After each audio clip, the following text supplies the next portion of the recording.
ધર્મપ્રાણ સુંદર સાતજી, આપણા સૌ માટે ખૂબ જ પ્રસન્નતાની વાત છે કે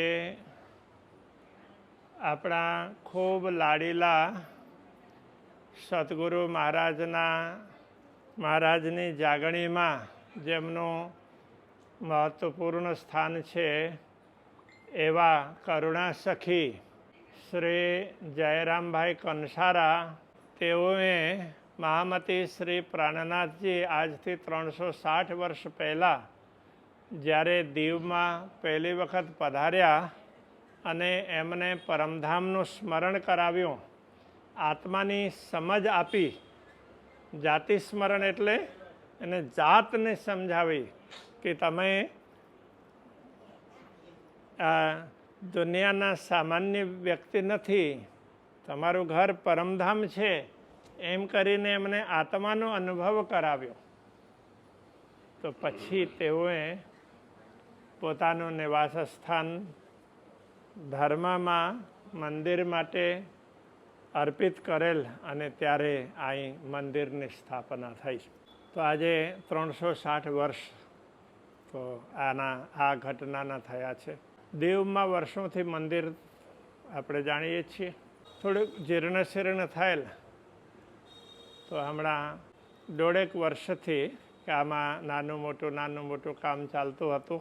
આપણા લાડીલા સુંદર સાથ શ્રી રોહિતભાઈ ચાંગાણી એમને દોડાદોડી ખૂબ કરી અને બીજા ઘણા સુંદર સાથે એમને સાથ આપ્યો અને પછી આ મંદિરને નવું સ્વરૂપ આપ્યું.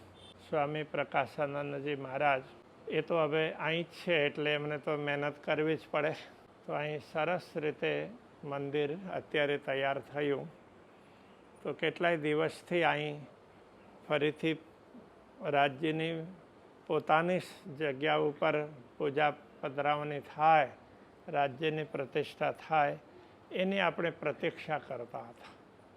તો પહેલાં એક વખત વિચાર કરેલો, ત્યારે અહીં રસ્તો બંધ હતો. તો અહીં બહુ દૂરથી ચાલીને આવવું પડે અને ઘણા બધા સુંદર સાથને આવવું મુશ્કેલી પડે. કંઈક પણ આવી રીતે આયોજન કરીએ તો નાનું ફંક્શન તો કરવું પડે, એટલે એ ત્યારે રહી ગયું. તો એમ કરતાં એને 3 મહિના બીતી ગયા. તો હવે રસ્તોય સરસ થયો. પછી હમણાં અહીં જોવા માટે મેં કહ્યું હતું કે જોઈ આવો અને કેવું બનાવ્યું છે, તો હવે આપણે પછી પૂજા પધરાવણી કરી લઈએ. જ્યારે મને રિપોર્ટ મળ્યા કે સરસ રીતે બધી જ વ્યવસ્થાઓ થઈ ગઈ છે, તો પછી આજે પૂજા પધરાવવાનું નક્કી થયું.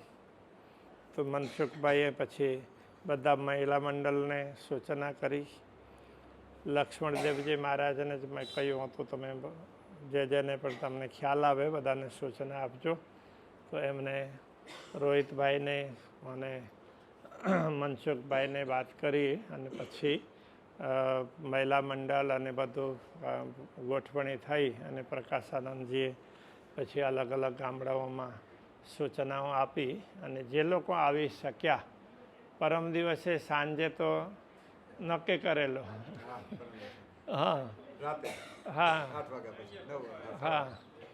તો પછી કે હું કંઈક ગયો હતો અને પછી મેં ઉસમાં બધું તપાસ કરી લ્યો અને બધું તૈયાર હોય તો આપણે કરી દઈએ. પછી એમને સમાચાર આપતા તો રાત થઈ ગયેલી, પણ બધાએ તૈયારી કરી અને પછી આજે સરસ રીતે આપણે દામધણીજીને પધરાવણી થઈ. કલશ પૂજન અને કલશની પ્રતિષ્ઠા, ધ્વજારોહણ બધું સરસ રીતે સંપન્ન થયું. અને અત્યારે હવે આપણે પારાયણ આરંભ કરી રહ્યા છીએ. તો આપણા સૌ માટે ખૂબ પ્રસન્નતાની વાત છે કે દીવ બહુ ઐતિહાસિક સ્થાન છે. તો મહામતી શ્રી પ્રાણનાથજી 2 વર્ષ દીવમાં રહ્યા છે. 1722માં આવેલા, 23-24 અને પછી અહીંથી કેટલીક ઘટનાઓ ઘટી. અહીં આરબ છાપામારોએ, અપહરણકર્તાઓએ બાઈજી મહારાણીજી સહિત કેટલાય સુંદર સાથ અને અહીંના દીવના તો ઘણા બહેનો ભાઈઓ આ બધાને એક સાથે અપહરણ કરેલ. તો મહામતી શ્રી પ્રાણનાથજીએ ત્યારે પછી આ દરિયાના કાંઠા ઉપર રહેલા જેટલા પણ શહેર અને બંદરગાહો હતા એ બધામાં જઈને લોકોને જાગૃત કરીને સમજાવી કે તમે લોકો જો સજગ થાઓ, જાગૃત રહો, તો બીજા કોઈ આવીને આવું કંઈ નહીં કરી શકે. તો એમ કરતાં કરતાં તેઓ છેક અબ્બાસ, હવે અત્યારે ઈરાનમાં આવે છે, અને પછી એની સામે ઓમાન, મસ્કત, તો ત્યાં પણ ગયા અને પછી ત્યાંથી બધાને છોડાવ્યા અને એક એક જગ્યાઓમાં પછી જ્યાં જ્યાં ગયા ત્યાં જાગણી કરી લોકોને જાગૃત કરવાનું કામ કર્યું.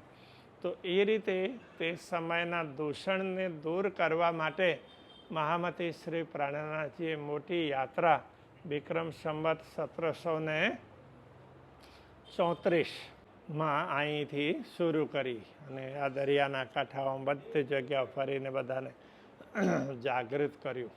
એટલે વિક્રમ સંવત 1722માં દીવ પધાર્યા અને 24માં અહીંથી એમને લોક જાગરણ માટે પ્રસ્થાન કર્યું. તો પછી અલગ અલગ ક્ષેત્રોમાં ફર્યા.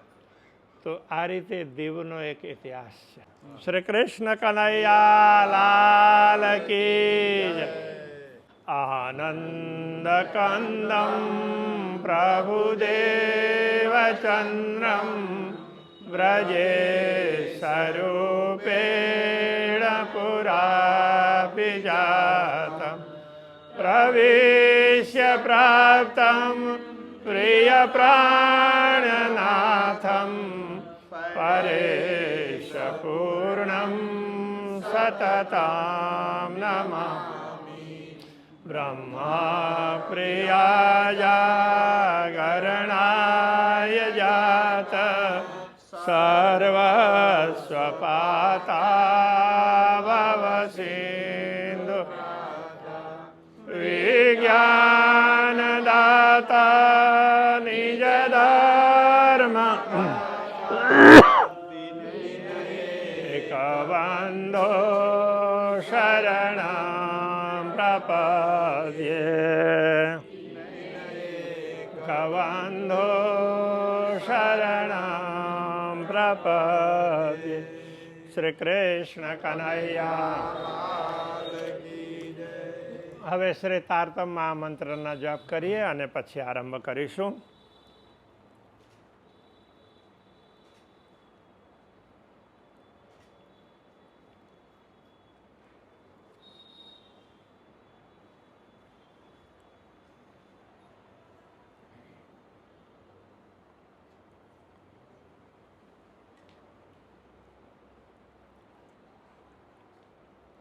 શ્રી રાસ ગ્રંથ પ્રારંભ મોહજલનું પ્રકરણ ચાલ.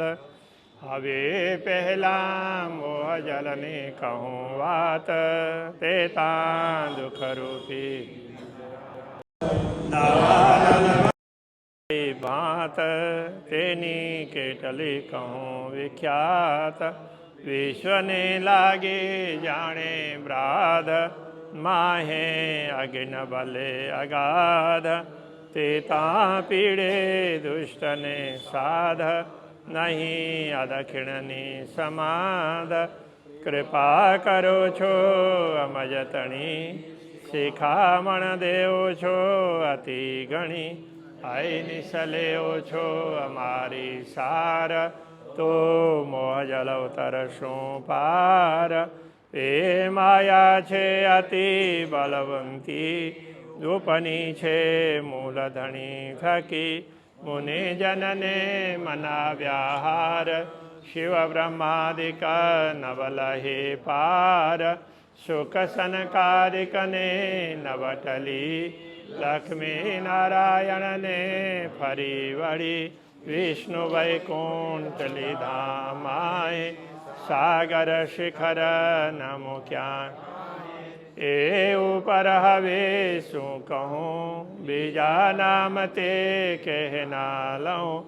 એણે વચને સરવાળો થયો, બ્રહ્માંડનો ધન સર્વે આવ્યો, તત્વ સૌ એણીએ જીતી લીધા, 14 લોક પોતાના વળી લીધો તત્વ મોહ, જે થકી ઉપન્યાસ સહુ કોઈ સાખી, કહે ઇન્દ્રાવતી વલ્લભા, એ માયા છે અતિ છલ, હવે જુદ માણ્યું છે યમ શું, એહનું કહ્યું ન જાય બલ, એહના આવદા અમૃત રૂપ રસ, છલ બલ વલ અકલ, અગિન કુટિલ ને કોમલ, ચંચલ ચતુર ચપલ ચાલ, હવે એહનો કેટલો કહું,